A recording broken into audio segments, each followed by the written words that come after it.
Hai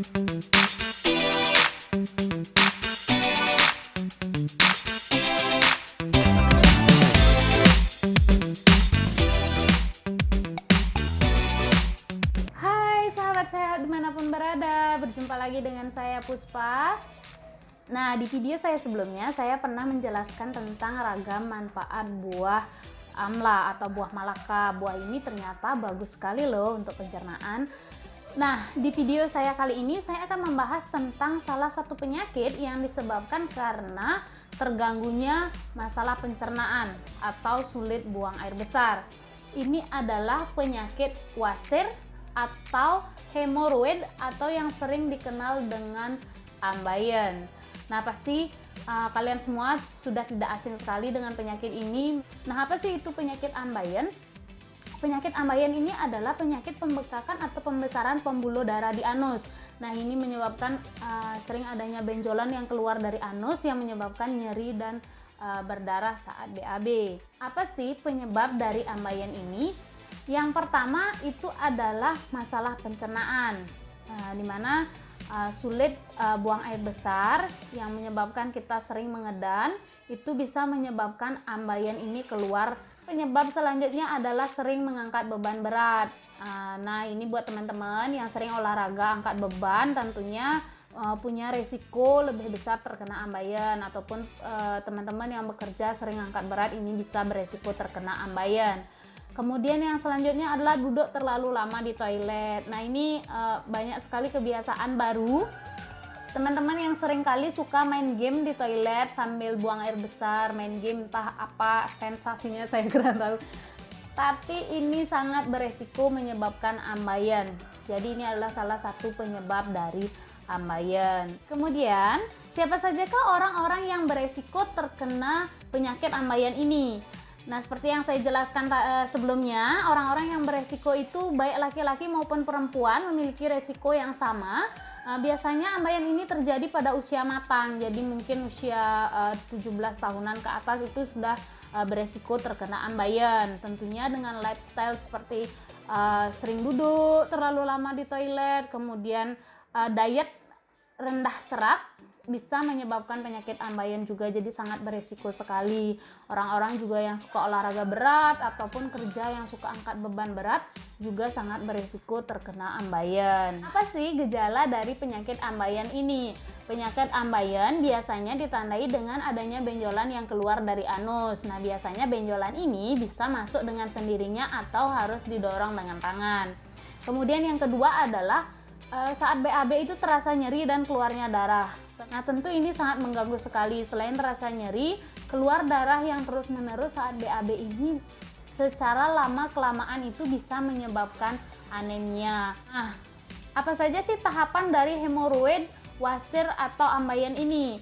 Sebenarnya hemoroid itu ada dua, yaitu hemoroid eksternal dan hemoroid internal. Hemoroid internal sendiri ada 4 fase atau 4 stadium. Yang fase pertama, hemoroid ini sudah ada benjolan tetapi belum keluar. Untuk tahap yang kedua ini adalah keluar benjolan tetapi masih bisa masuk sendiri. Yang ketiga, tahapnya itu adalah keluarnya benjolan, tetapi untuk masuknya benjolan itu harus dibantu dengan didorong, tetapi benjolan ini masih bisa masuk. Nah, kemudian stadium 4 atau stadium akhir ini biasanya benjolan berwarna hitam dan sudah tidak bisa masuk lagi. Kemudian seringkali teman-teman khawatir atau tidak tahu bagaimana sih penanganan atau cara pengobatan dari ambeien atau hemoroid atau wasir ini. Saran saya, jika kalian mengalami benjolan di anus atau misalnya kalian merasakan gejala-gejala wasir, kalian bisa melakukan pengecekan ke dokter untuk lebih jelasnya. Kemudian pada stadium awal itu kalian bisa melakukan terapi obat. Jadi akan diberikan obat oleh dokter, kemudian kalian harus juga mengubah lifestyle. Jadi misalnya yang sering duduk dikurangi, kemudian makanan juga lebih yang kaya serat. Nah, biasanya untuk tahap stadium lanjutan, stadium 2 sampai stadium akhir itu biasanya ambeien akan disarankan untuk dioperasi. Namun, sebelum kalian melakukan tindakan operasi, saran saya kalian lebih baik menggunakan pengobatan secara tradisional. Nah, secara tradisional saya menyarankan 2 metode pengobatan, yaitu pertama dengan menggunakan bawang putih, yang kedua adalah menggunakan minyak herbal, minyak paras. Nah, untuk pengobatan dengan bawang putih ini sangat gampang sekali. Kalian cukup sediakan sekitar 4 siung bawang putih, kemudian ditumbuk dan dicampur dengan air hangat. Jadi itu diaduk merata dulu. Setelah itu kalian cari sari bawang putihnya. Nah, sari-sari dari bawang putih inilah yang kemudian dibasuhkan di ambeiennya. Kenapa bawang putih? Karena bawang putih ini mengandung antibakteri dan antiinflamasi. Jadi apabila ambeien kalian sudah mengalami luka, ini sangat bagus sekali menggunakan bawang putih ini, karena ini bisa mempercepat proses penyembuhan, jadi tidak terjadinya infeksi. Nah, yang kedua adalah menggunakan minyak paras ini. Nah, kenapa saya sarankan menggunakan minyak paras tidak dengan minyak lainnya? Karena minyak paras ini terbuat dari 108 jenis tanaman herbal obat, sudah termasuk cengkeh di dalamnya, bawang putih juga yang kandungan inflamasi dan antioksidannya tinggi. Kemudian sistem kerja dari minyak paras ini menyeluruh. Jadi untuk pemakaiannya cukup dibalurkan di tulang belakang, di pinggang, kemudian di telapak kaki. Itu sudah bisa memperbaiki jalur energi tubuh. Selain itu, penggunaannya kalian bisa juga teteskan di kapas, kemudian ditempelkan pada benjolan di ambeiennya. Nah, kapasnya ini bisa diganti setiap 2 jam sekali. Kemudian sebelum dan sesudah terapi minyak paras ini, saya sarankan untuk minum air hangat. Air hangat ini bagus sekali untuk melancarkan pencernaan kalian. Jadi pengobatan itu lebih cepat menghasilkan manfaat, jadi lebih cepat terjadinya penyembuhan. Nah, itu dia cara pengobatannya. Kemudian cara penanganannya bagaimana sih seseorang yang sudah menderita wasir atau seseorang yang mau mencegah biar tidak kena wasir.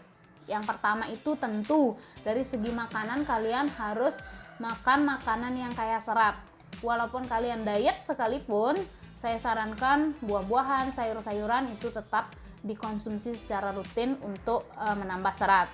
Kemudian yang kedua adalah jangan duduk terlalu lama, terutama di toilet. Kalau misalnya buang air besar, fokus buang air besar, jadi jangan main game atau misalnya baca koran di toilet. Nah, yang selanjutnya adalah perbanyak minum air putih untuk memperlancar BAB. Jadi buat teman-teman nih yang tidak suka minum air putih, mulai sekarang sedikit demi sedikit ditingkatkan minum air putihnya. Biasanya yang 1 gelas sehari, mungkin besoknya bisa ditingkatkan menjadi 2 gelas dan seterusnya ya. Jadi pencernaan kalian lancar, otomatis tidak mengalami ambeien. Nah, yang selanjutnya adalah kurangi mengedam. Jadi jangan sering-sering mengedam, misalnya memang sakit perut tapi sudah tidak bisa buang air besar, jangan dipaksakan. Nah, ini biasanya bisa menyebabkan ambeien itu terjadi. Nah, teman-teman, itu tadi saya sudah kupas tuntas mulai dari apa itu hemoroid atau wasir atau ambeien itu seperti apa, pengobatannya seperti apa, gejalanya juga seperti apa, dan cara penanganannya seperti apa. Semoga video ini bermanfaat buat kalian semua dan membantu kalian semua tentunya. Jangan lupa jika kalian merasa video ini bermanfaat, kalian share ke teman-teman kalian, ke keluarga, ke sahabat semuanya. Dan jangan lupa untuk tetap dukung channel saya dengan cara like, komen, dan subscribe. Sampai jumpa di video saya selanjutnya. Bye-bye!